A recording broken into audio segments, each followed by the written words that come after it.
Hola Academia Home School, ¿cómo están? Espero que estén muy bien. Yo soy Santiago Giraldo de grado octavo y hoy les voy a hablar de la literatura del descubrimiento y de la conquista en Colombia. Bueno, este tema es de español del bimestre segundo. Y bueno, aquí les muestro un mapa conceptual que yo hice con un programa virtual que se llama Lucidchart. Este programa está disponible en Google Chrome. No hay necesidad de descargar nada, o sea, no hay necesidad de descargar nada. Es un programa que me ha ayudado muchísimo para hacer mis mapas conceptuales. Y la verdad es que quedan súper bien y es súper fácil de hacer. Entonces yo les quería compartir también este programa, ¿sí? Que les dejaré un videito aquí abajo en la descripción, bueno, por si les gustaría usarlo. Entonces, bueno, ya les conté, vamos a hablar de la literatura del descubrimiento y de la conquista en Colombia. Vamos a ver sus subtemas, que bueno, entonces empecemos con el primer tema, subtema, que sería la literatura. Dice, la literatura del descubrimiento y de la conquista en Colombia es el conjunto de obras literarias que se produjeron desde la llegada de los españoles al actual territorio colombiano hasta el inicio de la colonia. O sea, lo que quiere decir esto es que la literatura del descubrimiento de la conquista en Colombia empezó cuando Colón llegó aquí a Colombia, ¿sí? Cuando Cristóbal Colón colonizó Colombia, ahí empezó esa literatura. Bueno, veamos las crónicas. Dice, la mayoría de los textos del descubrimiento y de la conquista narraron las experiencias vividas por los conquistadores del Nuevo Mundo. En ellos se hizo un gran recuento de las aventuras por los que pasaron los conquistadores y se hizo un inventario de los elementos propios del territorio americano, como la vegetación, los indígenas, los animales, el clima, los recursos hídricos, etc. Por tanto, en la literatura de esta corriente primó un afán de registrar y escribir por encima de una intención estética.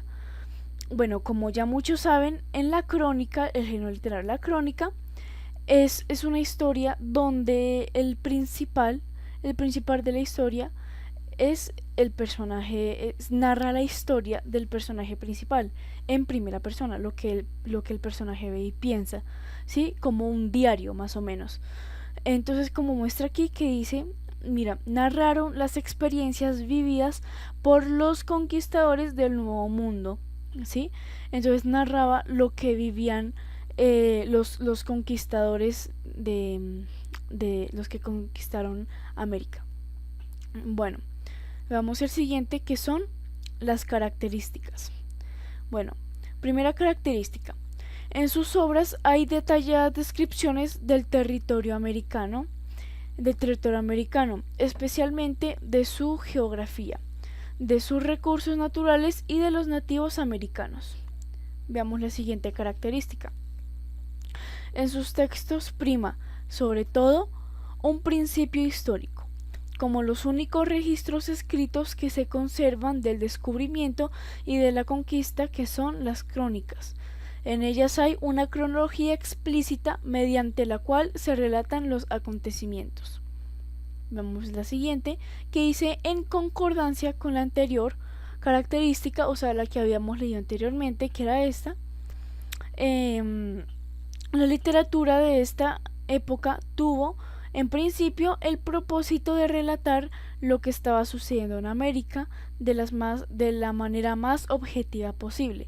Esto es parecido al punto de la crónica, porque trata de narrar lo que pasó, lo que estaba pasando en esos tiempos, lo que estaba sucediendo en América.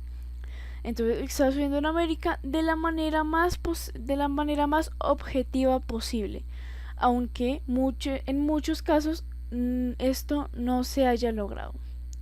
Bueno, veamos la penúltima característica, que dice, en sus distintas manifestaciones está presente la visión particular del cronista frente a los hechos relatados. Ahora miremos la última. que dice: en las crónicas se evidencian rasgos del pensamiento europeo del hombre renacista. ¿Qué quiere decir esto? Como lo que ve una persona europea al ver algún animal que no existe en Europa. Digamos que cada persona tiene un punto de vista de ver algo, ¿sí? Y los europeos escribían lo que ellos veían, ¿sí? Escribían el punto de vista de ellos frente a los animales, la naturaleza, ¿sí? Todo lo que había lo escribían desde su punto de vista, ¿sí? Bueno, veamos el último subtema, que es los temas y los géneros.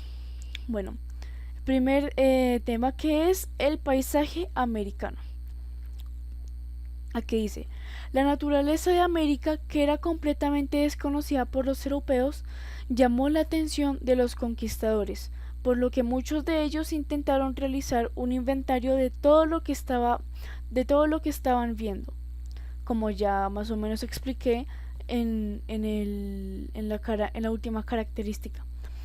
Otros, en cambio, dejaron de lado el registro objetivo de la naturaleza y se enfocaron en la contemplación del paisaje americano, que retrataron como agreste. Veamos el siguiente tema, que es los nativos americanos.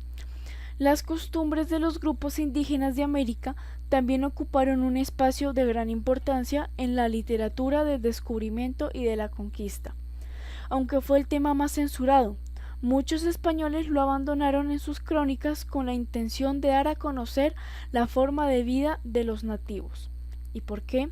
De hecho, resultó ser un tópico sumamente llamativo en Europa. Veamos el penúltimo subtema, que son las guerras de la conquista. Las crónicas tuvieron el objetivo de informar a los reyes sobre los avances de los conquistadores en el territorio americano. Por eso las hazañas bélicas ocuparon un espacio predominante entre ellas.